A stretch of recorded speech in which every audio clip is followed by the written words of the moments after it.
नमस्कार, आप देख रहे हैं न्यूज वीर वीरांगना। मैं अश्विनी भारद्वाज, नीम का थाना। अब मैं आपको ले चलता हूं खबरों की ओर। सर, आपने अपनी आंखों के सामने देखा अभी हाल ही में हरियाणा में हमारे 2 जवान शहीद हुए दंगों के दौरान।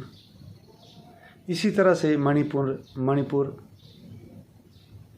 या 26/11 का हमला हुआ, महामारी कोरोना के दौरान, चुनावों में दंगों के दौरान, या आतंकवादियों से लोहा लेते हमारे कई होमगार्ड जवान जो है वो देश की सेवा करते हुए अपनी कुर्बानियाँ, अपनी शहादतें देते आ रहे हैं।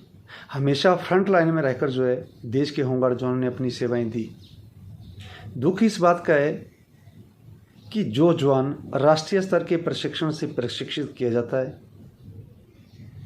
चाहे वो बॉर्डर संबंधित प्रतिक्रियाओं या अन्य आंतरिक सुरक्षा की कोई प्रतिक्रिया हो, होमगार्ड जवानों को हर तरह की प्रशिक्षण से प्रशिक्षित किया जाता है, लेकिन फिर भी उन जवानों को हमेशा निहत्था जो है ऐसी परिस्थितियों में तैनात किया जाता है।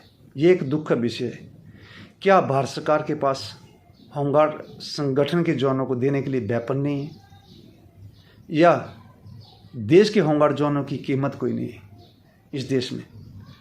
जिस तरह से आज तक, आज़ादी से लेकर आज तक होमगार्ड जवानों का शोषण हो रहा है, जो आज भी अपने स्वतंत्र भारत में अपनी स्वतंत्रता में शामिल नहीं है, जो देश की स्वतंत्रता पूरे देश के समस्त वर्गों के लिए दी गई है, वो स्वतंत्रता से अगर कोई वंचित है तो देश का होमगार्ड संगठन है, जिसने हमेशा देश हित के लिए फ्रंट लाइन में रहकर अपनी सेवाएं दी। हमारे देश के विधायकगण, मंत्रीगण, सांसद, देश भर के होमगार्ड जवानों ने हमेशा अपनी बात जो है उनके समक्ष रखी, खुद भी अवगत करवाया, मीडिया के माध्यम से भी अवगत करवाया, पत्राचार करके भी अवगत करवाया, लेकिन किसी ने भी प्रमुखता से हमारी बात को ना तो लोकसभा में रखा गया, ना विधानसभा में रखा गया। यहाँ तक कि प्रधानमंत्री महोदय द्वारा 2014 में उन्होंने खुद अपने शब्दों में होमगार्ड की पीड़ा का उत्थान करने की बात की, लेकिन 10 वर्ष बीत जाने पर भी उन्होंने होमगार्ड जवानों का जिक्र तक नहीं किया।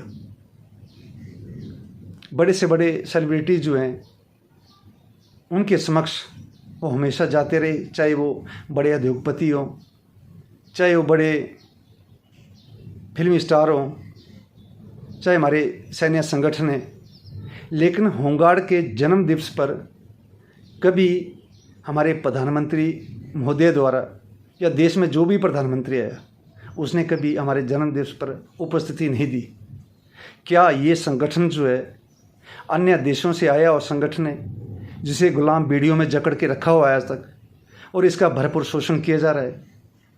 क्या इस संगठन के जवान जो है उनके परिवार नहीं है, उनके बच्चे नहीं हैं? क्यों हमारी देश के संविधान से सिर्फ देश का होमगार्ड संगठन ही वंचित रखा गया है?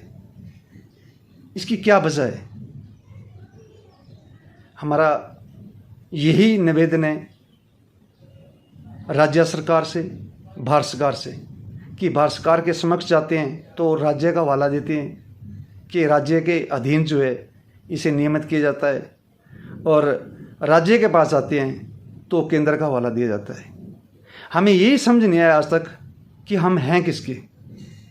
ये जो बीच का फंडा है, उस फंडे को आज तक हम समझ नहीं पाए कि हम राज्य के अधीन हैं या हम केंद्र के अधीन हैं।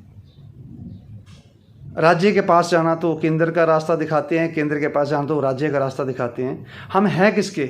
माननीय प्रधानमंत्री महोदय, हमें इसके बारे में एक बार तो कम से कम अवगत करवाया जाए।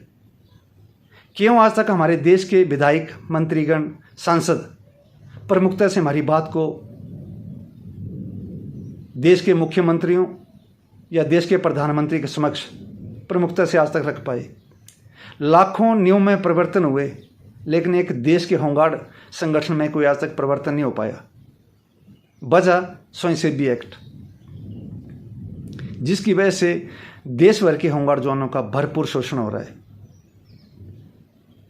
लेकिन माननीय प्रधानमंत्री महोदय, हमारी आपसे विनती है कि देश का होमगार्ड जवान हताश हो चुका है। लाखों जवान बर्बाद हो चुके हैं और लाखों जवान बर्बाद होने की कगार पर खड़े हैं। हमारी आपसे यही विनती है कि महोदय, हमें भी राज्य या केंद्रीय कर्मचारी का दर्जा दिया जाए और हमें हमारे ऊपर जो स्वयंसेवी एक्ट लागू किया गया है उसमें संशोधन करने की कृपा करें। अन्यथा हमें मजबूरन अब सड़कों का रुख पूरे देश के होमगार्ड जवानों को एकजुट होकर करना पड़ेगा, क्योंकि हमेशा देश का होमगार्ड जवान देश हित के लिए कार्य करता आया है, जिसे आज तक अनदेखा किया गया है। राज्य की न्यायपालिका हो या केंद्र की न्यायपालिका, इस स्वयंसेवी एक्ट की वजह से होमगार्ड जवानों के साथ वो भी न्याय करने में असमर्थ है। तो माननीय प्रधानमंत्री महोदय या देश के समस्त सांसदगण, मंत्रीगण, विधायकगण, सभी से विनती है कि मजबूती से देश के होमगार्ड जवानों का पक्ष रखें। हमेशा देश का होमगार्ड जवान आपकी सेवाओं में तैनात रहता है, देश की जनता की सेवा में तैनात रहता है। तो होमगार्ड हित के लिए जितना हो सकता है प्रमुखता से होमगार्ड की बात रखें और इस स्वयंसेवी एक्ट में संशोधन करवाने की कृपा करें। माननीय प्रधानमंत्री महोदय, हमें पूर्ण विश्वास है कि 24 के चुनावों से पहले आप देश के होमगार्ड जवानों के हित के लिए ये उस तरह फैसला लेंगे और जवानों के ऊपर ये जो स्वयंसेवी का टैग लगा है उसमें जरूर संशोधन जो है वो किया जाएगा। ये हमें आपके ऊपर विश्वास है अभी भी। लेकिन माननीय महोदय, अब देश का होमगार्ड जवान हताश हो चुका है, इसलिए आपसे विनती है कि इसमें संशोधन करें, अन्यथा हमें अब मजबूरन सड़कों पर उतरने के लिए मजबूर होना पड़ेगा, जिसकी जिम्मेवार देश की राज्य सरकारें व भारत सरकार होगी। जय हिंद।